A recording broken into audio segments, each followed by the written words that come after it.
Hey, what's going on, everybody? It's Letitia with Barefoot Gardening. I hope that you are doing well. Um, Thank you all so much for watching. I am kind of in this reflection phase right now as I am growing the worm farm. Bought a second worm bag, and I just want to kind of ramble a little bit about some of the things that I've learned so far since starting to do vermiculture on the farm. So, for those of you that aren't familiar with the terms vermiculture and vermicomposting, it sometimes is used interchangeably, but there is a kind of stark difference. Vermicomposting and vermiculture both deal with worms, right? So, we are working with worms, live creatures, live animals, and matter of fact, live livestock. Worms, in a group of worms, or a mess of worms, my granny would say, is a called a herd, and so. With a herd of worms, the goal is two things for me. Vermicomposting, so I'm using food scraps, paper, cardboard to feed them, so that I can reduce waste in my personal household. I'm not asking neighbors yet for food scraps and all that. It hasn't gotten that big, so or it's not that big yet. So the farm. So I'm not doing that, but I am trying to get the worms to eat compost as much as I can. These are the African night crawlers. Now they are antsy a little bit. They've just been put in a new home, and I've condensed the farm from these tubs, these black tubs for the African night crawlers, to the worm bag. My goal is to transfer as many of the little ones as possible over to these worm bags, so I can make this the nursery mostly, and I'll probably get another worm bag for the adult. I'm sorry, no, I won't. Anyway, I'm getting off topic. Sorry, y'all. Vermicomposting, vermicomposting. So I want them to eat the food scraps and then poop it. It makes tons of poop for me. African night crawlers, in my opinion, poop the most. Okay, vermiculture is the process of breeding the worms. So when I sift the soil, I am separating the worms from the cocoons, and the worms in the cocoons from the worm castings or worm poop. Okay, and so I store the worm poop in buckets. I have a couple of things around, but most of the compost worm castings, I'm sorry, y'all, is in buckets. So,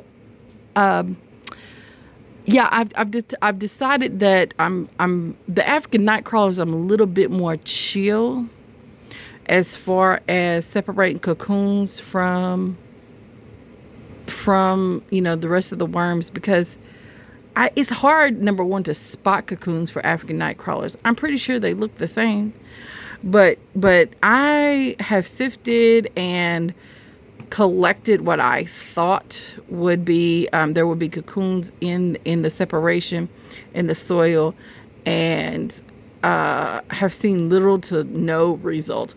African night crawlers to me are just the divas of the group. So I have three breeds of worms.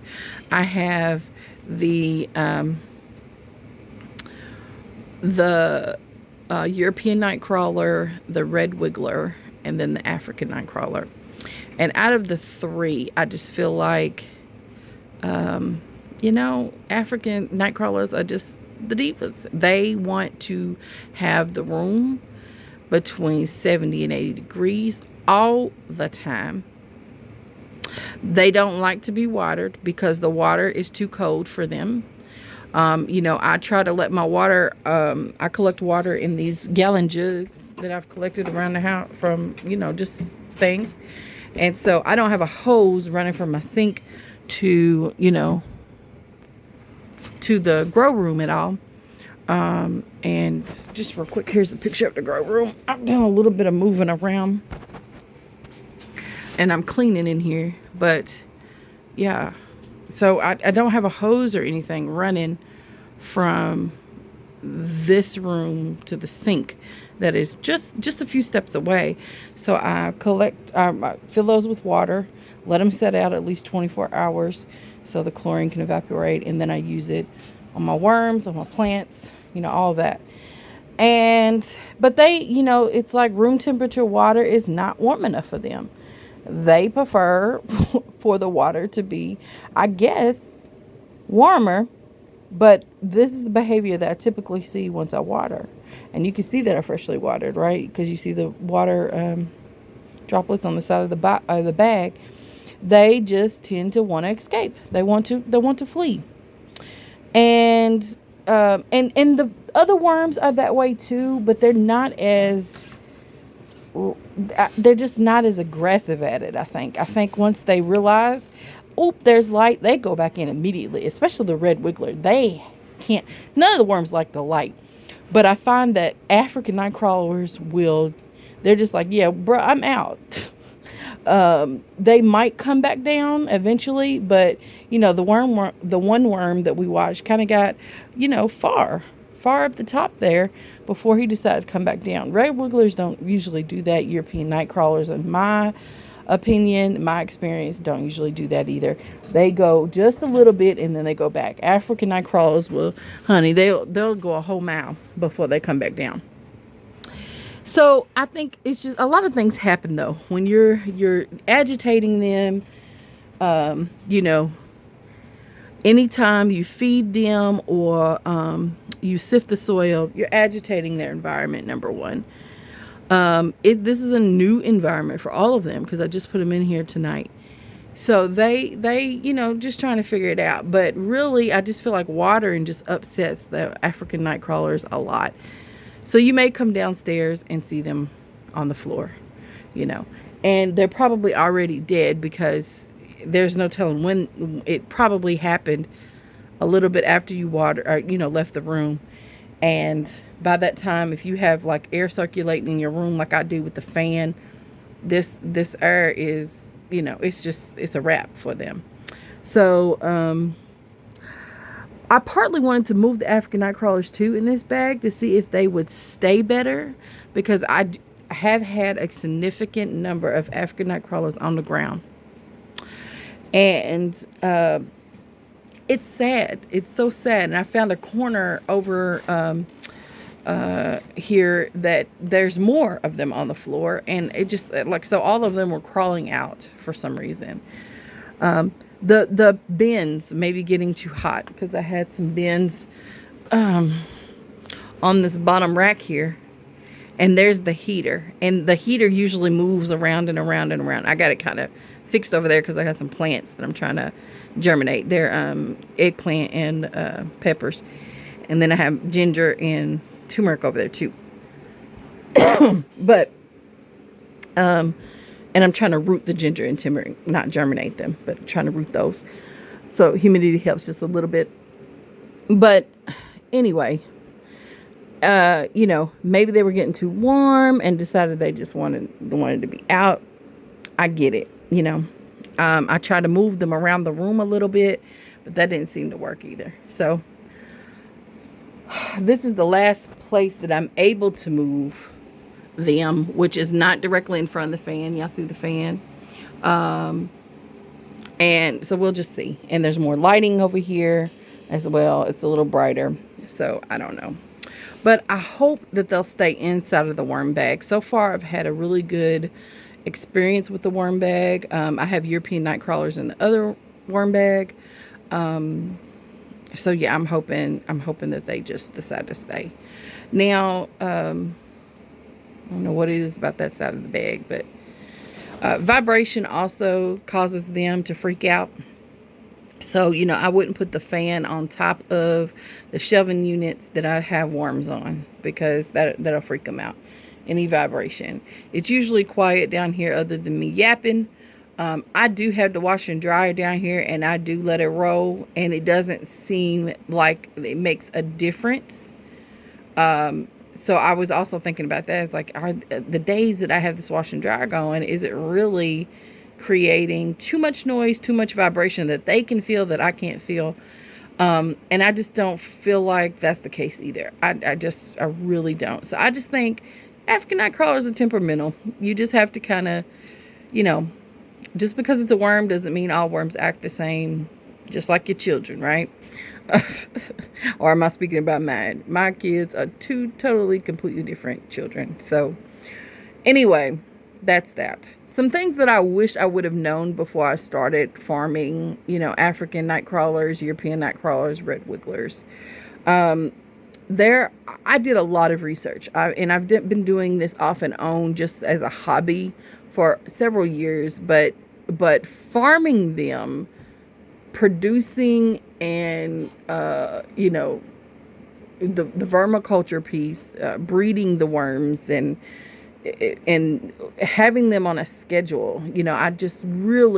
I studied that a lot, but there's just things that you just won't know and won't get without just having, experience. Let's see what this guy's going to do. So there's no longer any water bubbles. You see what I'm talking about? There's no droplets of water. And he's just going for it. He's like, I'm out of here. And he's got a little buddy down here thinking about it too. So, but he seems like the only one. And it might be the same worm or not. I don't know if it's the same worm, but he's going on up here. So, I just wish that I would have known that, these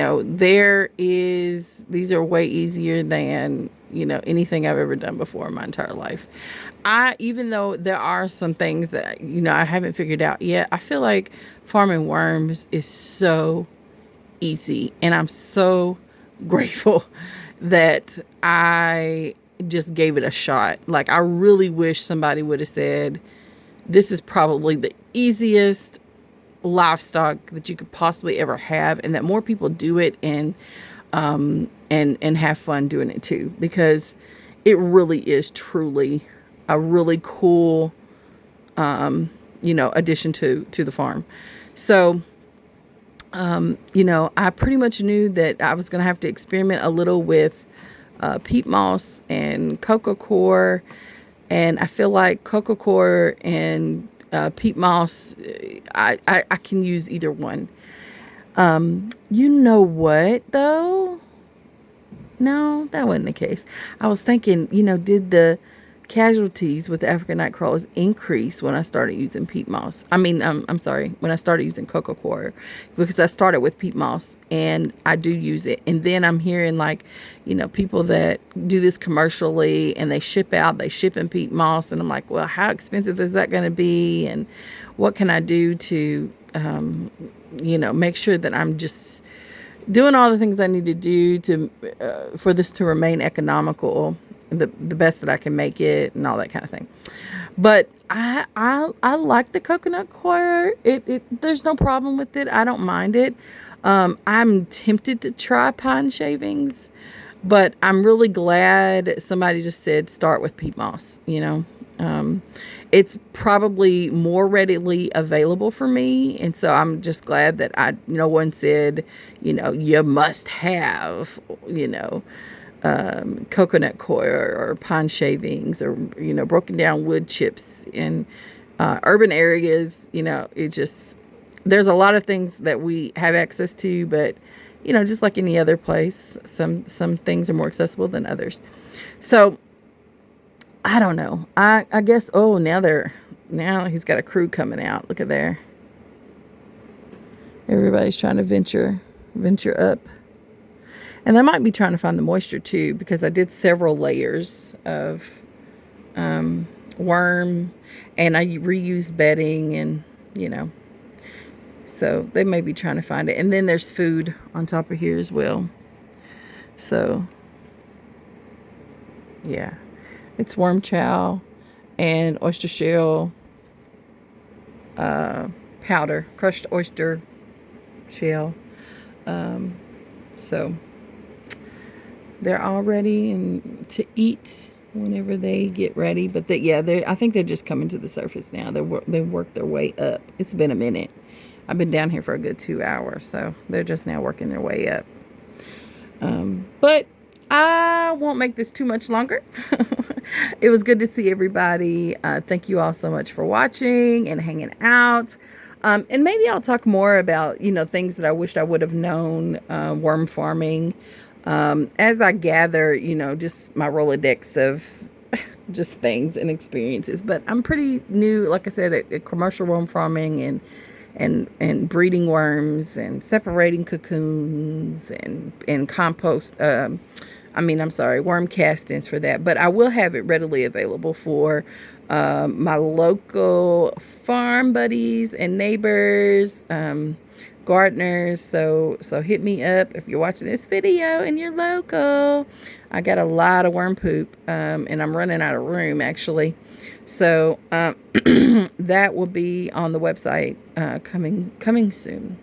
But thank you all so much for watching. What's up, new people? Thank you so much for, just visiting. I hope that you do like and subscribe the video and share it with others and check out the playlist, my worm farm operation.